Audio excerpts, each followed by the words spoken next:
Hello, hello, welcome. This is the month of March. So this is our March Society of Advice meeting. We're really excited that you're here. As we dive in today, so to get us started, Blair Enns is our guest. Blair's a good friend of mine, but also I consider him to be the world expert on pricing creative services and everything that goes along with it, and especially the kind of conversations that you need to have. So, Blair, hi, how are you? Hi, Carl. I'm great, thanks. Great to see you. Great to be here again. And you've got a new book, I do. and we're going to spend time talking about that book. Yes, So, please. yeah, tell me, why is pricing, why is pricing so important to you? Maybe because I discovered it kind of late into my advisory business. So, Win Without Pitching is a sales training organization. And you think, well, selling and pricing are related, but I never really thought much about pricing.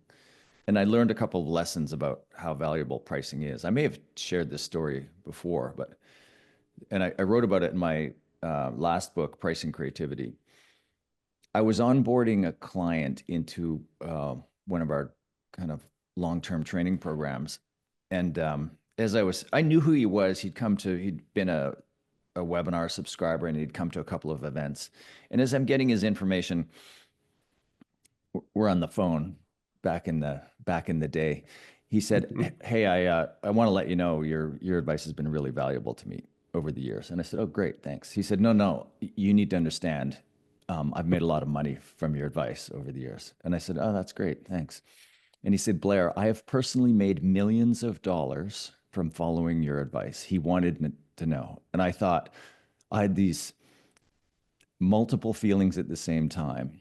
The more generous feeling was, oh, I'm so happy for you. But the part that I'm a little sick about was I had this reaction that was, that's not fair because I had totaled up all the money he'd spent me over the years. And it was like, it was a few $1,000s. And I thought, well, that's not, and then of course I knew it was nothing to do. It wasn't unfair. But in that moment, I realized I didn't know anything about pricing. And when I started to read about pricing, I realized I didn't know anything about value either. And I thought, I'll just read some books about this and learn everything I don't know, and then I'll move on to the next thing. And then I spent years going down this rabbit hole. I discovered it's a massive field, and I fell in love with it. Pricing is effectively the study of human judgment and decision making. So I just got into it, I fell into it, deep into it down the rabbit hole. And but what I did discover is there's a small, and we've talked about them before. There's just a small number of things that if you just do these things differently today, you will make more money tomorrow. Your closing ratio will go up and your average effective fee will go up. Like it just, Yeah. if you're not doing them now and you just start doing them, it's the lowest hanging fruit on the profit tree. It's the highest ROI topic that I know of, pricing. Yeah. So talk to me a little bit about this distinction between expert you and salesperson you. Yeah. I think of this phrase, the expert salesperson, and I mean that there's this duality here. And this is you. I'm talking about you because any expert advisor or practitioner, so you're selling your expertise, and whether you're applying that or not, or you're just an advisor, that's so I'm just taking all these advisors and practitioners and putting them in the category of experts. So you have two jobs basically. Your first job is being the expert. In your case, it's the expert financial advisor, right? For the most of you. But for you to be able to do that, your first job, you have the second job, and you have to do the second job first, which is you have to sell your expertise. So I I could put up a slide that shows here's expert you and all of the characteristics that you embody in your relationships with your clients. And then here's salesperson you and all of the characteristics that most people typically embody when they're in salesperson mode. And I'll point out that these characteristics are almost the direct opposite from each other. My point of view and the point of view that I espouse in this book is I think you can drop it all the salesperson persona stuff. I think if you are a good advisor, then you can become a good salesperson easily. And just speaking generalities, how do you do that? You just drop all the salesperson persona stuff and a bunch of the techniques. Some techniques of some ideas in selling tactics and techniques are universal, but not everything. There is something about the Mhm. sale of expertise with an advisor. Like your relationships are years, decades with your clients, right? When you're selling expertise of any kind, you have to understand that the sale is the sample of the engagement to follow. So the client is Hmm. trying on, Wait, slow down. Say that one more time. the The sale is sale. the sample of the engagement to follow. Mm. How you sell says everything about what the client is buying from you. It says how you Let show me. up in the sale. Yeah, Have you go ever ahead. heard this joke about the guy that shows up at the pearly gates and they say, "Hey, good news. You get to tour both. You can like we're going to show you heaven and hell, and then you get to decide today. This is like a one-time special." And they take him down to hell, and it's like this amazing buffet, and for me, there's 2 feet of new snow every day, and a free chairlift, and then he goes upstairs and to heaven, and it's super boring, and everybody's sitting around on clouds playing harps, and he's like, that other place looks way better. So okay, great, you want to go there? And they take him back down, and everybody's chained up next to fires, and he's like, what? Wait, what happened? He said, well, when you came earlier, you were a prospect. Now you're a client. That's awesome. So I love this That's engagement exactly it. as a sample. Yeah, it's the so what's going on in the sale? The client is trying on, like they're measuring everything about you. They're like if you're trying to convince them of something, if you're trying to talk them into something, that doesn't bode well for how the relationship is going to work. Well, Yeah. let's do this. Tell me about the mantra. Well, there's knowing what to do, and then there's bringing yourself to do it. Mm, So the mantra is, we call it the extra experts mantra, and the mantra is in the book. And it's the mantra is a set of 4 statements that you say to yourself before your next sales conversation. And here are the statements, and I'll just give you the statements, and yeah. you can pick away at them. I am the expert. I am the prize. I'm on a mission to help. I can only do that if you let me lead. All will not follow, and that's okay. Mm, Does that make mm. sense? Yeah, yeah, super helpful. This is a rapid fire question. And it's part of the one of the reasons we power the way you define power. One of the reasons that's important is this idea of quality over quantity. And I think you reference it as, moving from hunting to sorting. I just would be curious about your thoughts on as that relates to pricing. So I've got a friend who has built a consulting company. So very similar to actually he is a financial advisor. It's just he does it a little different than most people. And he said when he was charging $2,000 a year. And somebody convinced him on a whim with one client that was coming in that had a particularly challenging international tax issue to price this appropriately after he had left a big firm and started his own firm at $25,000 a year. So it was literally a 10 times change for the client. And it was easier.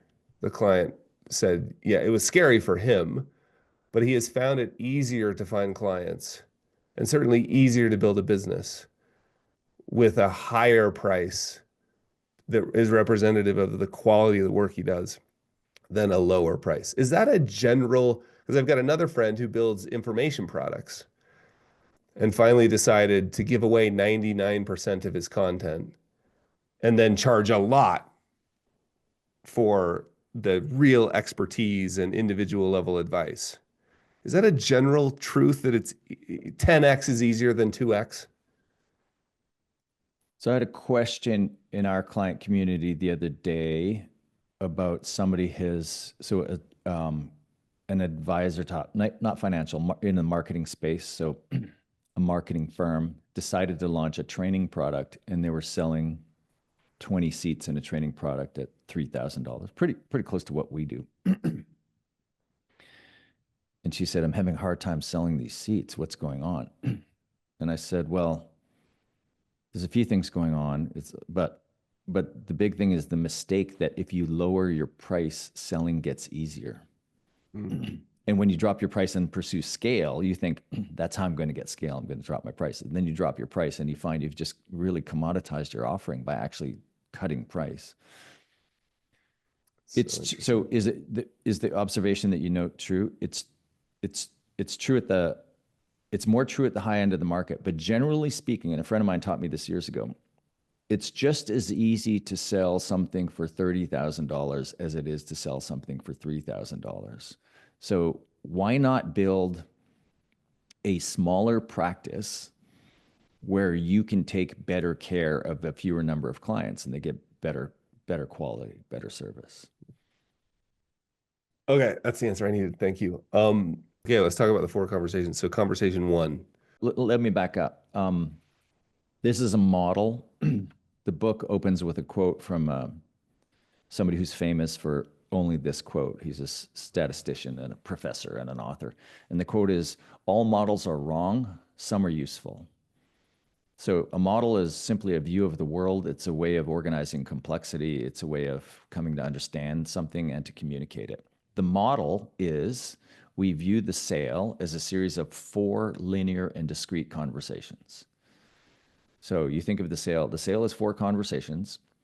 So point number one, at any point in the sale, you simply stop and ask yourself, wait, what conversation is this? It's the qualifying conversation, as an example. Okay. Point or question number two, what's my objective in this conversation? My objective is to vet the lead to see if an opportunity exists and then determine the next steps in the case of the qualifying conversation. Okay, so that's what I'm trying to accomplish. This is the vetting conversation. I'm vetting this to see if this is a good fit. And then if it is, or it is, or isn't, what do I do after that? So I know where I am in the sale. I'm in the qualifying conversation. I know what I'm trying to accomplish in the sale. And then the third question is, how do I get there? What Mhm. framework do I use to navigate to the conversation's objective? So it's a model of four conversations. Each conversation has a different objective, and each conversation has a different framework or set of frameworks for navigating to that objective. So let's move on to the fourth. Yeah. You call this the closing conversation. So the fourth and final conversation, the closing conversation, we all know what it means to close, but our definition or our objective is to help the client select and commit to a path forward while maintaining the expert position. So select and commit to. Select is the keyword that's a little bit different because implied in the closing conversation, implied in that word, is the idea that you will put forward options to your client. Here are different ways that you can engage me at different price points. The highest expression of a three option proposal is three different ways to do business together. The lowest expression is three different sized buckets of inputs or outputs. Like a little bit like the Goldilocks thing, a little bit more, a lot. So there's this idea of help them select a path forward. So I talked about this earlier. When you have in your engagements, you have a client who wants to do something stupid. They want to buy a boat, whatever it is. They want to buy an Ineos Grenadier, which I just saw for the first time the other day. So I'm having this conversation with myself. Carl, you need one of these.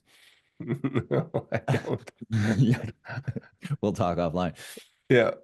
And I remember I had the conversation with, I bought a truck and my financial advisor says, I can't believe you bought a truck and you didn't tell me. And I said, well, you were going to tell me not to. He said, but I will never tell you not to do anything. It's your money. You're free to do whatever you want.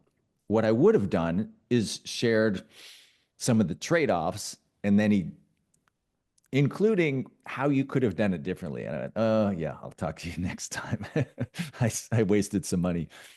So that's how you show up in your engagements, right? Like that's how you should be. It's like, okay, it's your money, it's your decision. I'm going to just map out for you what are the trade-offs, and here are some things that you could do instead. Now, again, it's your money, it's your decision. I'll respect your decision. It's my job to make sure that you understand the trade-offs. It's exactly the same in a closing conversation.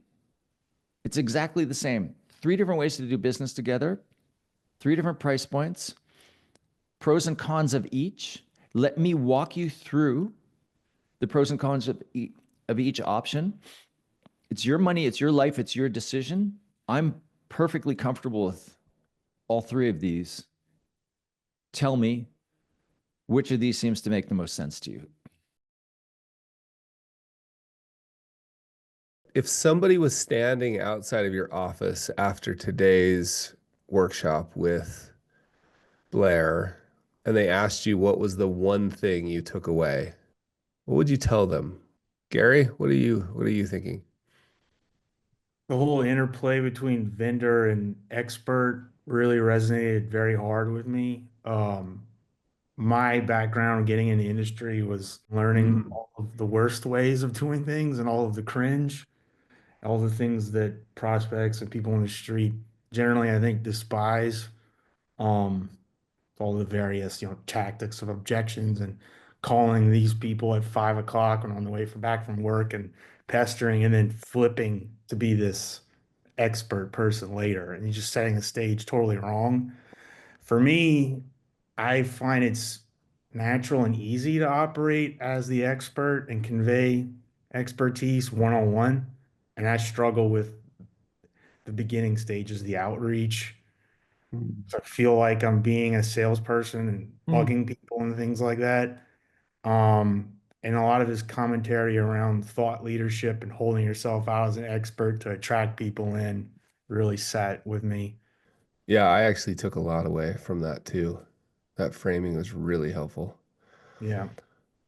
And what would you how would you answer like what was the most important thing you think you took away?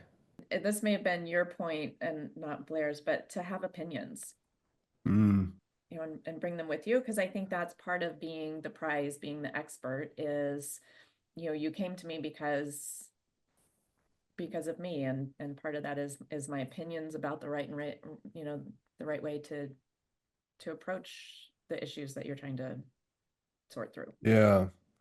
I love that. We didn't really get to it, but in his book, and again, I'm not a shill for anybody's books, but Blair's is a book I would have 100% buy. There's a thing in there called the ladder of lead generation. And one area that points to this was, thinking of thought leadership as stuff we freely give away because we charge for the individual advice we get paid. It's the individual advice we get paid for. And here's one thing that's interesting. Clients will be drawn to our perspective because they agree or we can help them agree. You'll hear them say things like, "Oh, I never thought of it that way." Right? It's uniquely ours. Our perspective is polarizing and will not resonate with everyone. Right? And I think that's that idea of having opinion so much, and Blair goes on. Blair's very careful, even though he uses words like power and polarizing. He's very careful, like because the next line is, don't be toxic. We probably all know examples of advisors who are toxic in their opinions. It doesn't mean we have to be mean. Well, that's Like where I you always cross the line from opinion to judgment, right? smart, smart. Yeah, that's smart. So don't get hung up on those examples, other than to say this like have an opinion is scary. Pricing your services, like David from Netherlands, David, tell me a little bit about like you have made proposals or in the past, the relatively recent past, you made proposals that were 5 or 10 times more than people were paying. Was that scary? Yeah, it was. That was, I guess, 15 years ago when I made the big transition from preparing tax returns to preparing tax returns plus being a financial advisor and an all in package. And so the fee went, I went from having 350 clients down to 30, and the fees and sometimes were 10x what they were paying, and for what I was already doing. That was Mm. interesting. I just wasn't charging for it before. Um, and yeah, it was a scary idea to go and ask people, put yourself out there and say, hey, do you think I'm worth it? It's a question. I'd like you to be a client. Do you think I'm worth it? And um, yeah, it was interesting. I asked 30 people and 29 were on board with it. So So it crazy. was also very, affirming that it was valuable. But I would say that takeaway from today was interesting because I, when I began my kind of independent career, which was, I guess, 2004, a long time ago, but I remember, I was vastly undercharged. It was like, I'm this amazing expert and I'm going to charge you less than you would pay elsewhere. And it took a long time to transition and kind of value my work. And I mean, it's been a massive transformation over those years of, yeah, because, the other extreme is like, let's just price it, not $1 million, unfortunately. Maybe I should try that. But, yeah, just take the other end of the spectrum and say, I'm going to be by far and away the most expensive place you could possibly go to get what you're looking for. But I also am the expert, the foremost expert in what I'm doing. You can't find someone else like that. Yeah, that's so good. It's just such a different posture. David, let me ask you, and then Jason, like what are you going to do differently, David? Yeah. So you and I had this conversation about what's stopping me from doing whatever it is. And from today's conversation, I had said earlier in the year or late last year, we're only going to have 60 seats on the bus. But now today, the conversation I'm having is, what if it's only 30? What if it's only 30? Which, by the way, is already kind of scary. That I would, what revenue would I lose, and how would I have those conversations? So that's what I'm looking at is, are we going to take it down to 30 seats? But so, Hey, David, I'd be very curious how you have 60 clients now? With 60 households, 60 households, 60 yeah. households. Reducing that, I would be curious how you could do that. I'm a little bit in the same boat, and I just like every client so much. I just can't imagine getting rid of any of them. I'm with you 100%, David. I love them all. But you know what's funny, David, is when I committed to that last year, we actually lost about 10 households, and some left. It was the weirdest thing. It was not like I didn't pick people out and go, Gary, you're out of here. It just we had some clients leave. The other is I started working with call him a junior advisor for lack of a better word. And I started everyone who didn't meet our criteria, so to speak, is I just joint work with him.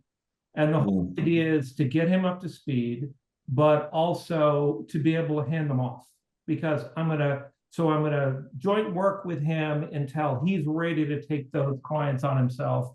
And then I don't have to worry about them anymore. So that's kind of my strategy for that.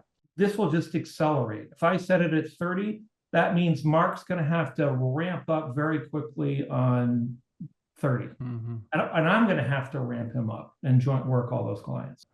Make the work so good that it's remarkable, worth remarking about.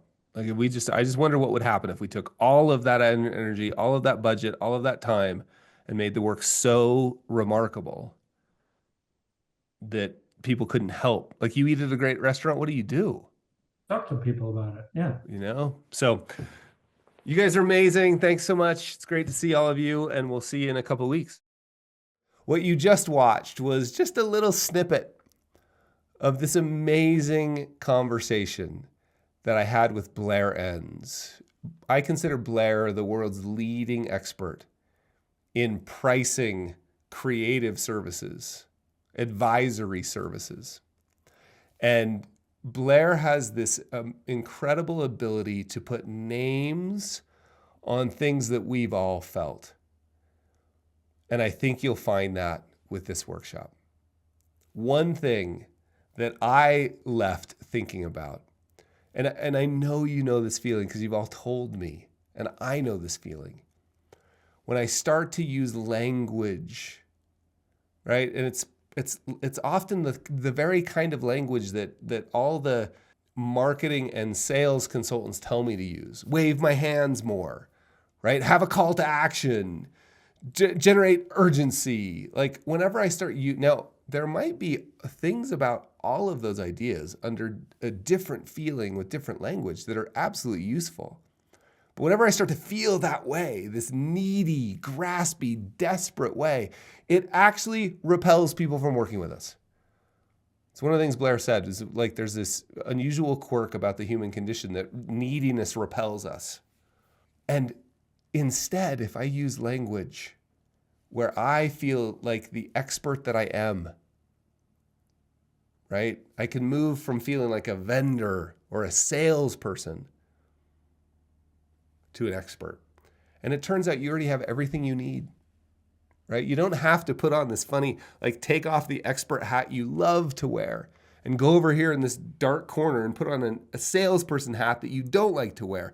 You can actually get rid of the salesperson hat and just sell like an expert. That was my takeaway from my conversation with Blair Enns. And if you think that would be useful to you, right? I don't know if it would. But if you think that would be useful to you, you can always go to thesocietyofadvice.com to find out more. Cheers, my friends.